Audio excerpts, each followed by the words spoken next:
But you've lost a member as well, and you know, Anthony, who's you know, he's your brother. I've not lost him. You know, he's in LA. Anthony's in LA. He's not dead. It's actually the same thing, being in LA. Hot and sunny all the time. We get postcards now and again.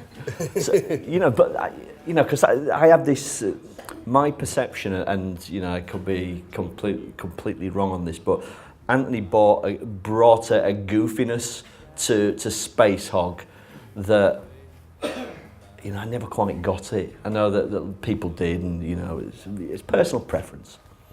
How different has it been making this record without a member who brings a certain dynamic to it? With, I'm guessing, you know, as Timo played on.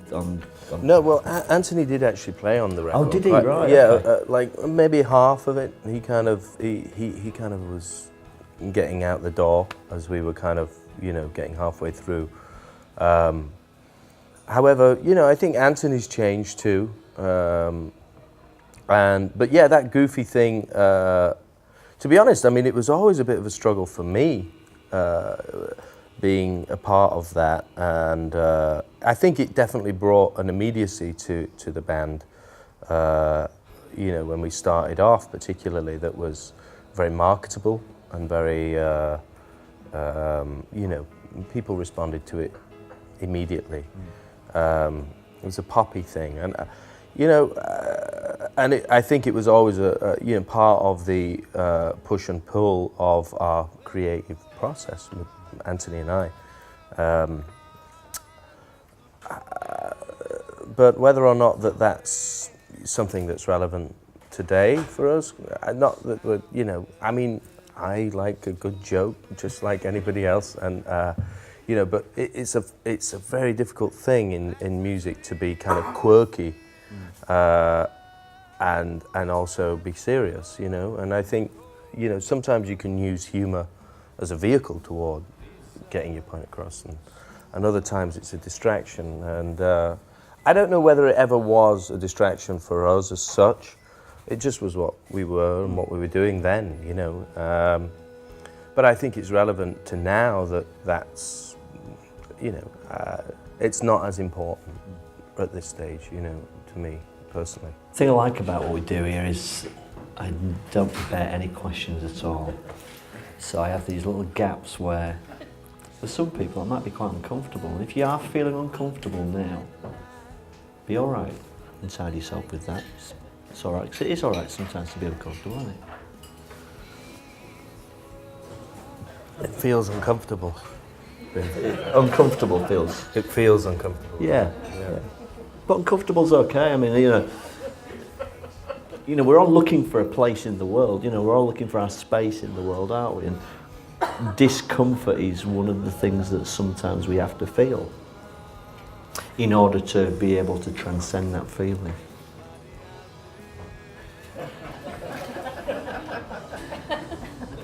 It's not going anywhere. You know, it's not a trick question. You know, it's conversational.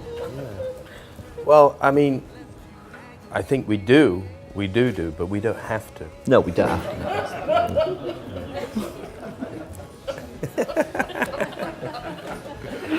Yeah, it's a choice. Of course, moment by moment. Yeah. Shall I have a drink? Yeah. Shall I not? Yeah. Moment by moment. But silence doesn't have to be uncomfortable. It's Not at all, no. Yeah, No. And I am certainly not uncomfortable. in this context, it could get uncomfortable depending on how long. For whom? Well, that's a good question. Yeah. Right. Yeah. Not for you, obviously. No. Me neither, actually. No, but that's good. I'm happy to just sit here if you want. Yeah. How do you think having a charitable cause like something that could be perceived as kooky as the David Lynch Foundation and Transcendental Meditation, how much do you think it informed people to get on board with pledging money? Because, you know, from what I understand, it was a really, really successful pledge.com. You know, you reach your target really quickly, right? I think it's, well, I know I can speak for myself only on this one, and if I truly feel as though I'm being charitable, it feels good. I feel good because it stops me having to worry about the silence or the cogs turning. You know what I mean? It puts me in front of that, and that helps.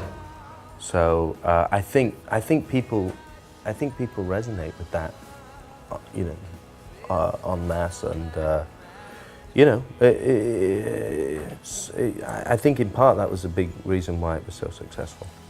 When we do these, typically we have a little, you know, we get people to throw questions in. So yeah, now's a good thing, and then we can see where it goes. So has anybody got any questions that they'd like to ask?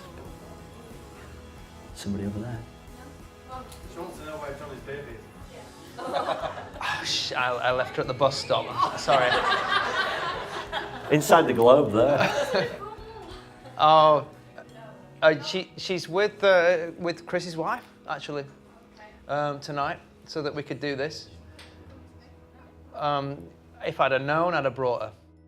The great thing about being a father is, for me, one of the great things is having that ability to kind of do over again your own childhood and your own, you know, perception of that. And for me, with my son, you know, he's naturally gifted when it comes to music, and you know, he really gets it.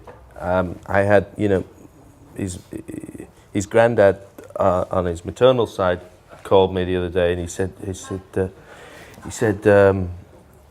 he got it? Has he got it? You know, and I said, yeah, he's got it. He can, you know, he really can. He can sing great, and he plays the keyboards really well.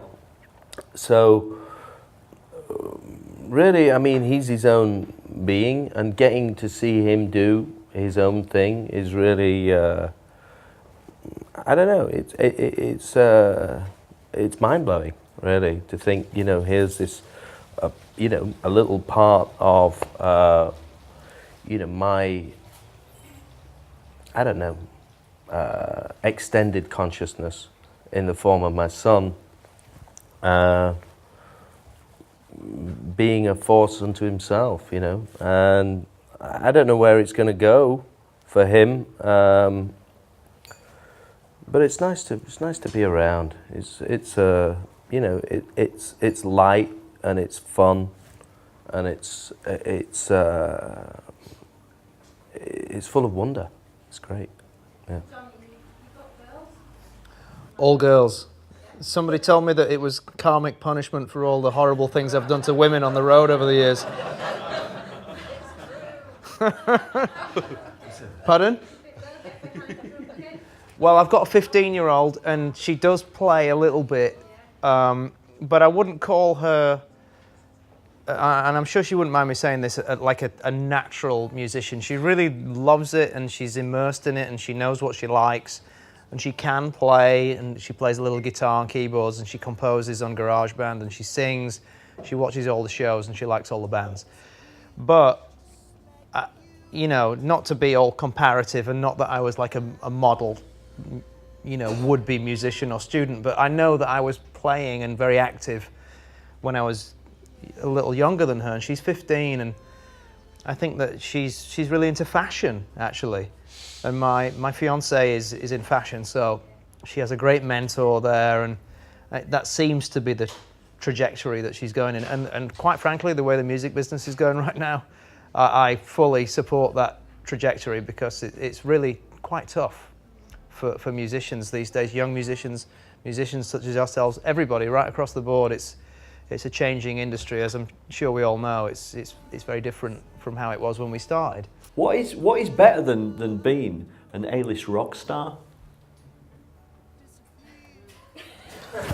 Well, you know, I think it depends on the rock star and their relationship to their rock stardom, really. Okay, so, you know, example.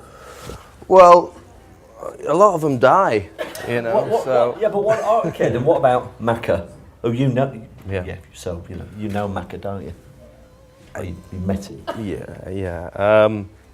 Well, I don't know. Paul McCartney is, I don't know. He's like a god, isn't he?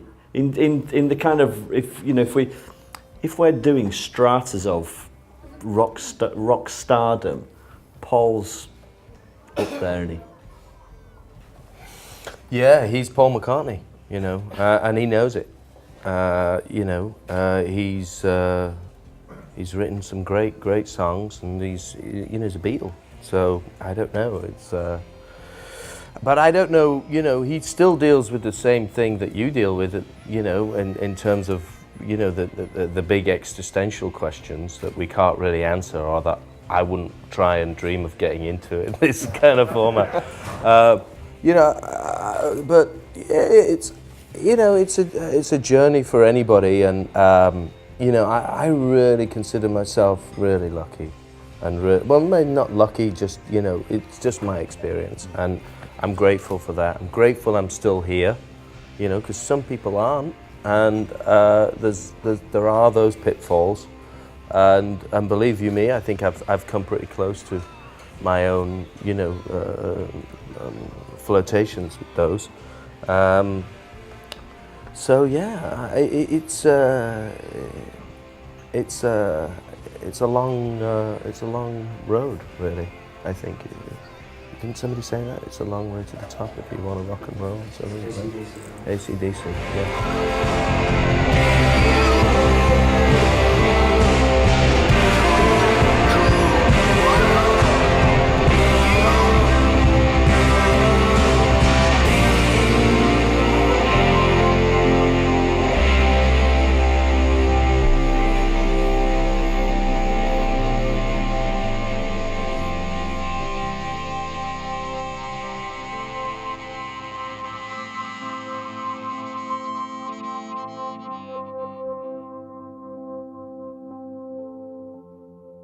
When I dream of you.